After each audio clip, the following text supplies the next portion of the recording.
Bismillahirrahmanirrahim.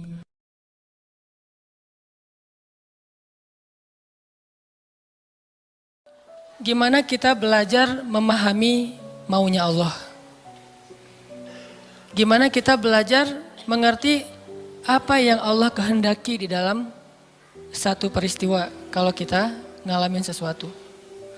Karena kalau kita nggak ngerti maunya Allah, nggak ngerti apa kehendak Allah di dalam apa yang kita alamin, kita jadi gampang putus asa. Kita jadi kadang-kadang malah berburuk sangka kepada Allah. Kalau udah berburuk sangka kepada Allah, pasti kita akan mengambil jalan-jalan yang harusnya kita hindari. Nah, kita belajar nih memahami Allah kayak gimana sih maunya. Dan orang yang dekat sama Allah ngerti banget yang gini-gini nih. Kita pengen belajar kayak gitu juga. Kan ada orang, sebutlah kita ya sama temen. Kita tuh udah dekat sama dia dari SD, kita udah barengan. Sama-sama SD tapi beda SD-nya. Nggak lucu ya? Nggak ketawa gitu. Dari SD udah barengan, SMP barengan, SMA barengan, kuliah barengan, nikah sendiri-sendiri. Nah udah dari dulu tuh kita udah kenal banget sama dia. Jadi kan kita udah punya feel ya. Udah ngerti banget lah, udah peka banget dia kayak gini, dia kayak gitu, dia lagi sedih, dia lagi marah, dia tersinggung. Kita udah ngerti banget nih. Begitu dia ngomong satu kata, kita langsung ngerti. Misalnya dia ngomong apa gitu, oh berarti dia lagi gak enak hati nih. Dia WA aja nih, di WA kalau dia bilang aku berarti lagi santai. Kalau dia bilang saya berarti dia lagi kayak ada masalah nih sama kita. Ya udah nanti saya tunggu di mana gitu, oh kayaknya ada salah nih. Jadi kita peka karena kita ngerti dia. Terus ada apa yang kita lakuin tuh kita ngelakukan sesuai dengan, karena kita empati ya, kita ngelakuinnya sesuai dengan apa yang nyaman buat dia. Terus kalau dia misalnya ngelakuin sesuatu, kita ngerti kenapa dia melakukan itu. Nggak sampai seseorang suuzon. Kenapa ada orang suuzon sama dia? Karena nggak ngerti sama dia. Kenapa ada orang yang salah sangka? Karena nggak ngerti. Gitu juga kita ke Allah.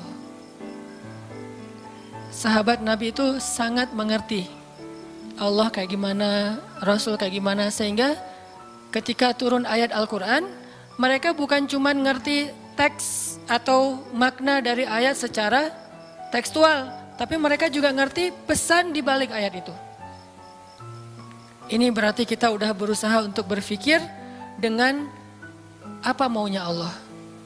Kalau bahasa agama dengan logika Rabbaniyah, bukan dengan logika ilmiah, tapi Rabbaniyah, berpikir dengan logika Allah, bukan dengan logika kita doang. Contoh teman-teman, ketika turun ayat, salah satu ayat terakhir yang turun kepada Nabi di Al-Maidah. Al-yawma akmaltu lakum dinakum wa atmamtu alaikum ni'mati wa raditu lakumul Islam dinan. Hari ini telah aku sempurnakan untuk kalian nikmatku, singkatnya, dan aku ridhoi Islam sebagai agama bagi kalian. Ketika turun ayat ini, sebagian besar para sahabat bertakbir, Allahu Akbar, bahagia gitu. Kenapa bahagia? Karena ayat ini ayat berita gembira, artinya Islam udah sempurna. Islam sudah utuh, syariat udah beres nih. Tapi ada satu sahabat, yaitu Abu Bakar As-Siddiq, malah nangis ketika ayat ini turun. Ketika yang lain berbahagia. Ditanya sama sahabat yang lain, kayak Umar gitu, ya Abu Bakar, wahai Abu Bakar, kenapa kamu bersedih, kenapa kamu nangis? Bukankah ini ayat busyra, berita gembira? Kata Abu Bakar, ya ini ayat berita gembira. Terus kenapa kamu sedih? Soalnya kalau agama sudah sempurna, syariat sudah utuh, berarti tugas Nabi udah selesai. Kalau tugas Nabi udah selesai, berarti sebentar lagi Nabi akan kembali kepada Allah. Ini tanda-tanda perpisahan. Bisa dibilang kalau haji itu ada haji wada, ayat juga ada ayat wada, ayat perpisahan. Salah satu ayat perpisahan surat Al-Maidah ini. Barulah para sahabat yang lain realize, dan mereka pun menangis. Ini berpikir, merasanya itu udah benar-benar peka. Kalau bahasa kemanusianya empati gitu. Kayak saya pernah jalan sama istri.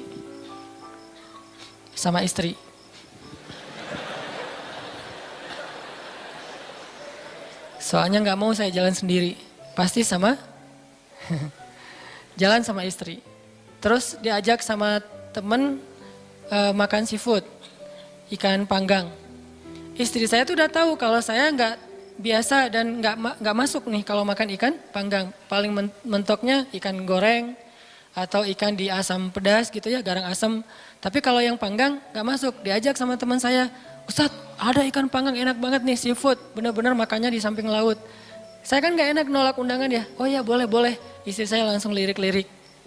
Dan dia nanya, ada yang digoreng nggak? Kenapa dia bisa langsung ngomong gitu? Kan tahu kan jawabannya?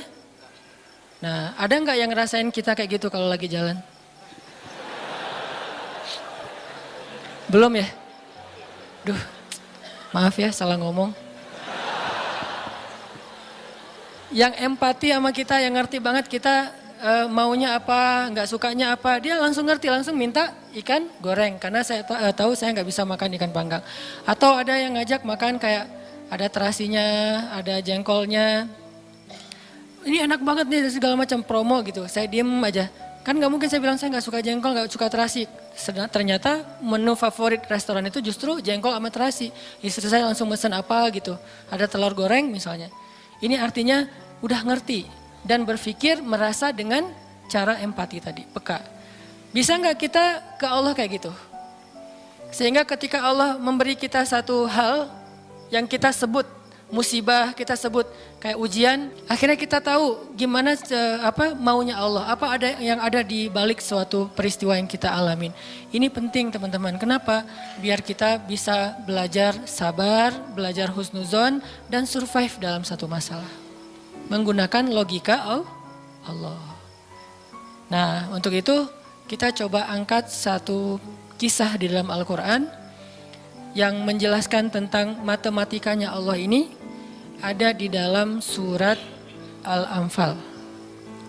Coba teman-teman buka surat ke-8, surat Al-Anfal, kita tilawah beberapa ayat pertama, kita lihat nih logika Allah ketika kayak bentrok dengan logika hambanya. Yaitu surat Al-Anfal ayat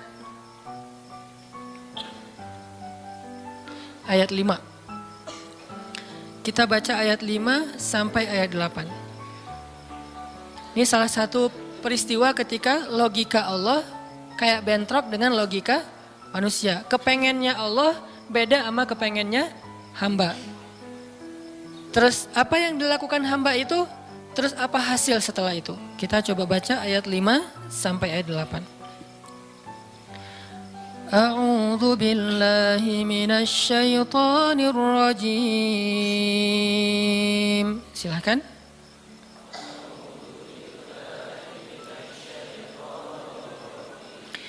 Bismillahirrahmanirrahim.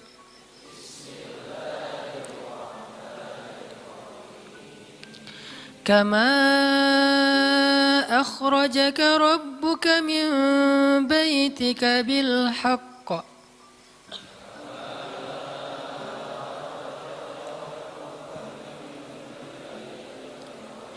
وإن فريقا من المؤمنين لكارهون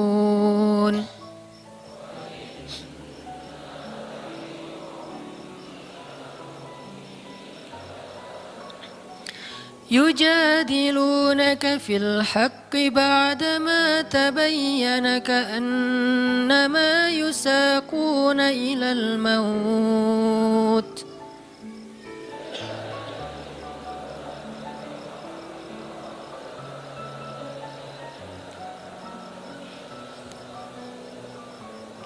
كأنما يساقون إلى الموت وهم ينظرون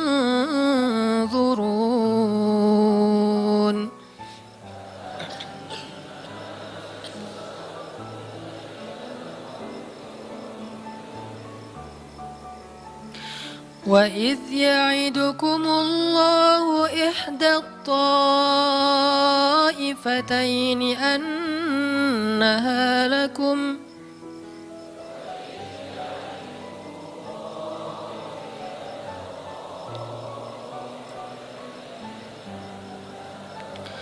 وتودون أن غير ذات الشوكة تكون لكم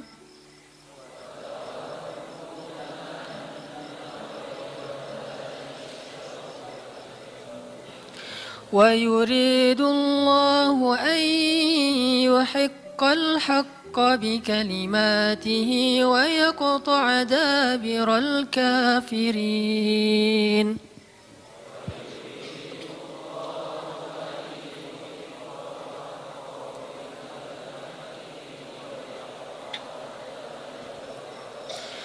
ليحق الحق ويبطل الباطل ولو كره المجرمون.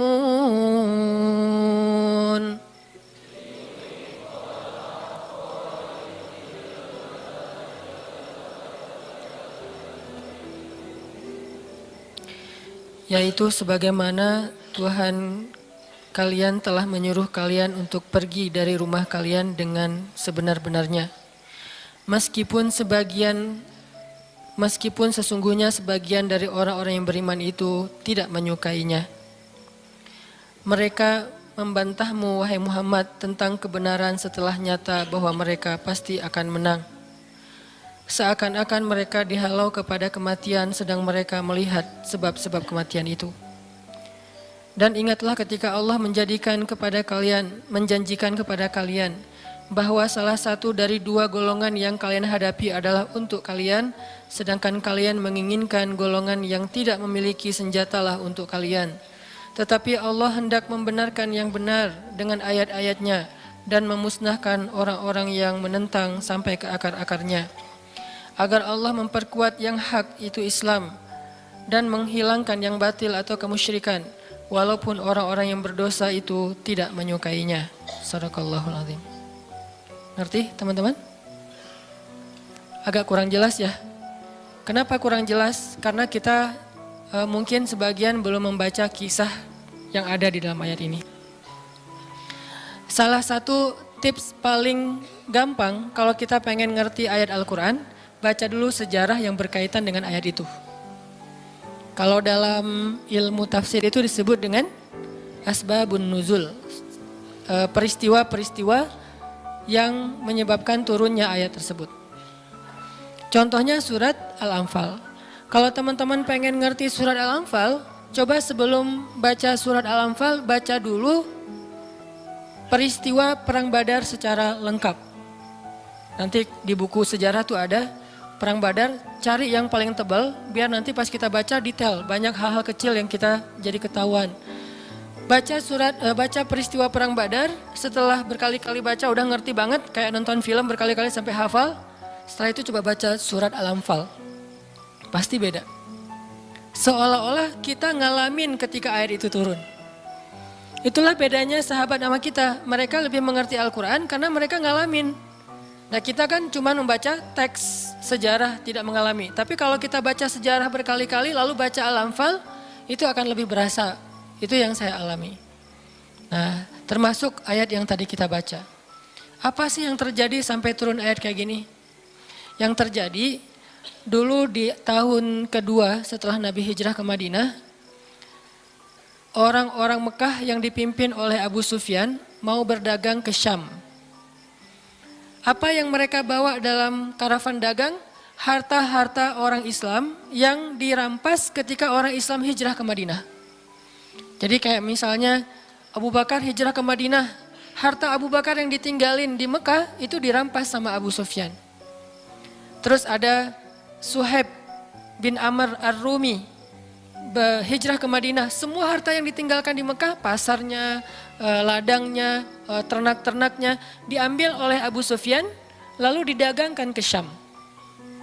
Nah, setelah 2 tahun kaum muslimin berada di Madinah, dapat kabar nih kalau Abu Sufyan dan karavan dagangnya baru pulang dari Syam membawa keuntungan hasil dagang harta kaum muslimin yang dirampas di Mekah.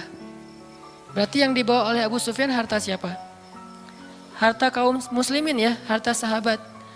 Sehingga Nabi mengatakan, mari kita cegat Abu Sufyan yang ngelewatin jalur dekat kota Madinah. Karena emang itu jalur lintas antar negara.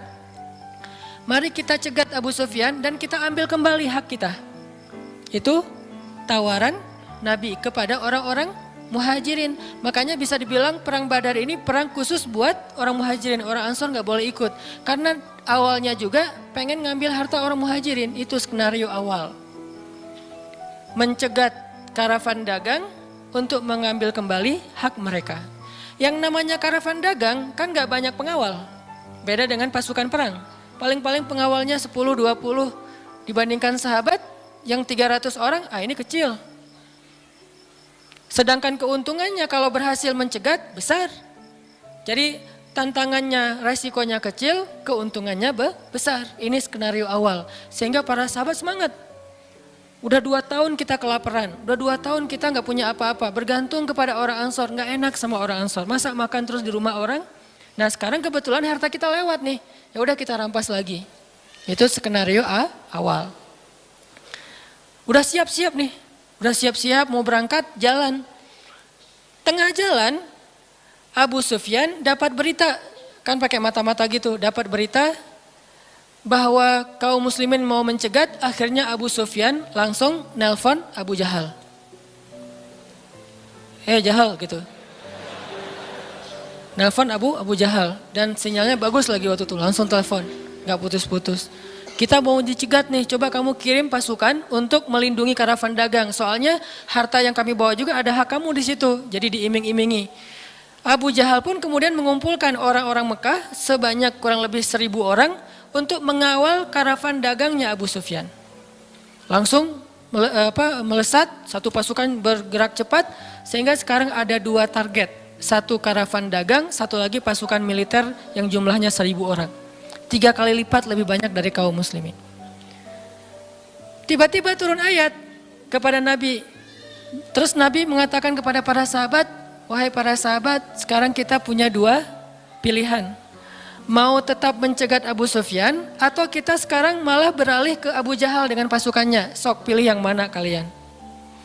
Kaum muslimin sebagian besar memilih tetap seperti rencana awal mencegat karavan dagang. Jangan mencegat pasukan.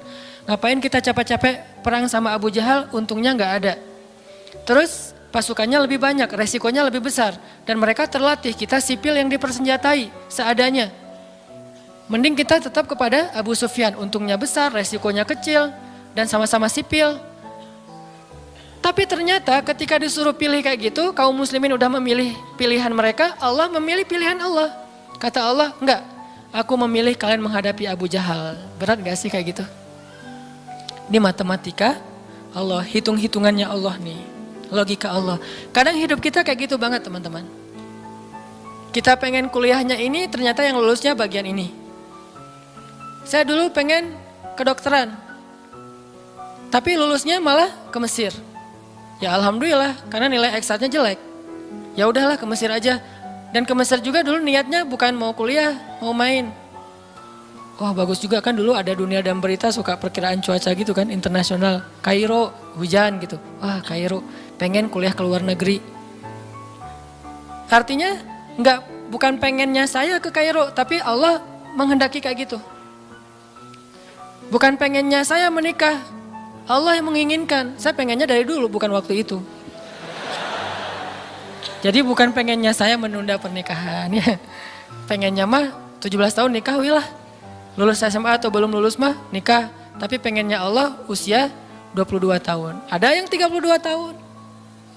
Ada yang 42 tahun. Ada yang masih sendiri. Nah pengennya kita mah udah mau nikah nih sekarang nih. Tapi pengennya Allah, jangan, kamu jaga ibu dulu. Pengennya kita kerjanya kayak gini nih, usaha. Tapi takdirnya Allah jadi misalnya masuk ke pegawai negeri. Atau sebaliknya, pengennya pegawai negeri malah jadi pengusaha. Dan seterusnya. Ada lulusan sains tapi usahanya di wisata kuliner. Di usaha kuliner. Ada yang kayak gitu. Ada teman saya lulus ITB planologi. Tata kota. Tapi usaha kuliner. Tapi alhamdulillah dan sukses. Jadi kadang-kadang kepengennya kita sama Allah itu suka bentrok. Dalam kondisi kayak gitu apa yang harus kita lakukan? Termasuk kepengennya kita nggak punya anak dulu, tapi nggak tahu gimana caranya tiba-tiba punya anak misalnya. Masih nggak tahu lagi gimana caranya ya. Kan ada tuh udah nikah, kita jangan punya anak dulu ya, karir dulu, ya aja, tapi ternyata nggak ada ikhtiar, pasrah weh gitu ya, akhirnya punya anak misalnya. Kan bukan kepengennya kita. Atau pengen punya anak tapi belum punya aja, udah 15 tahun menikah belum punya anak. Kayak Nabi Zakaria, gimana nih? Ketika apa yang kita inginkan dengan apa yang Allah inginkan, kesannya bentrok. Itulah yang terjadi kepada kaum muslimin dalam perang Badar. Mereka pengen Abu Sufyan, Allah pengen Abu Jahal. Sehingga Allah katakan di ayat 5-nya, wa inna fariqam minal mu'minin lakarihun. Walaupun sebagian orang-orang yang beriman itu karihun, gak suka. Sehingga pada diam-diam mereka sebetulnya ngeluh gitu. Kenapa ya jadi berubah gini, tahu gini dari awal gitu kan ya. Mulai desas-desus di antara kaum muslimin. Karihun, tidak suka dengan pilihan ini, gak suka dengan tawaran ini. Inilah yang terjadi. Dan kita kadang-kadang juga karihun dengan kehendak Allah. Karihun, kenapa sih harus kayak gini? Kenapa sih saya hidupnya gini-gini amat? Kenapa saya yang diperlakukan kayak gini? Kenapa? Dulu ada satu tips, katakan saja la'allahu khair. Ya mudah-mudahan ada kebaikan di sini. Yang penting saya udah ikhtiar, jadinya kayak gini, ya udah jalanin aja. Saya udah ikhtiar, jadinya sama dia, ya udah jalanin aja. Mudah-mudahan la'allahu khair.